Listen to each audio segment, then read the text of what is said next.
नमस्ते। आज के चमत्कार को सुनने से पहले श्री कल्कि द्वारा प्रकटित बोध को देखते हैं। ज्ञान कभी भी आध्यात्म का निर्माण नहीं कर सकता, यह केवल आध्यात्म को दृढ़ कर सकता है। और अब आज का चमत्कार। मैं पश्चिम बंगाल के कोलकाता से माहिरी बोस हूँ। जब मेरी माँ अस्पताल में थी, मुझे एक सरकारी संस्थान से बहुत अच्छे वेतन के साथ बहुत अच्छी नौकरी का प्रस्ताव मिला।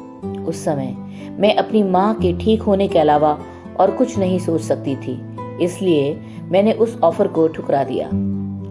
बाद में जब माँ ठीक हो गई तो मैं अपने फैसले पर पछताई, क्योंकि नौकरी से मुझे बहुत मदद मिल जाती।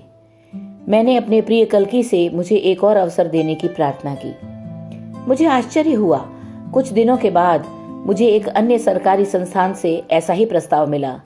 यह मेरे प्यारे कल्कि का एक विशेष चमत्कार था। मैं उनके प्रति कृतज्ञता और प्रेम को शब्दों में व्यक्त नहीं कर सकती। एक और चमत्कार साझा कर रही हूँ। मेरी सोने की बाली खो गई थी, जिसे मैं हमेशा पहनती हूँ। मैंने अपने पूरे कमरे में, विशेषकर अपने बिस्तर और उसके हर कोने में उस बाली की तलाश की। मुझे डर था कि अगर वह बाथरूम में गिर गई होगी तो उसे वापस पाना नामुमकिन होगा। मैं बहुत परेशान थी। मैं अपने काम पर चली गई, लेकिन अपने प्रिय कल्कि से प्रार्थना करती रही कि वे उस कीमती आभूषण को खोजने में मेरी मदद करें।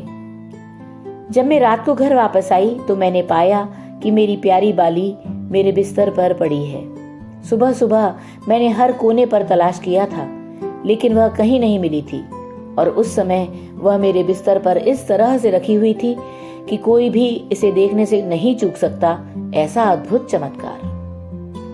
कल्कि, मैं आपके बिना कुछ भी नहीं हूं। मुझे आपसे बहुत प्रेम है। मैं अपने जीवन में आपकी उपस्थिति, आपकी कृपा और आपके आशीर्वाद के बिना एक क्षण भी जीवित नहीं रह सकती। मुझे अपने साथ हुए चमत्कारों और अनुभव को साझा करवाने के लिए आपका बहुत बहुत धन्यवाद।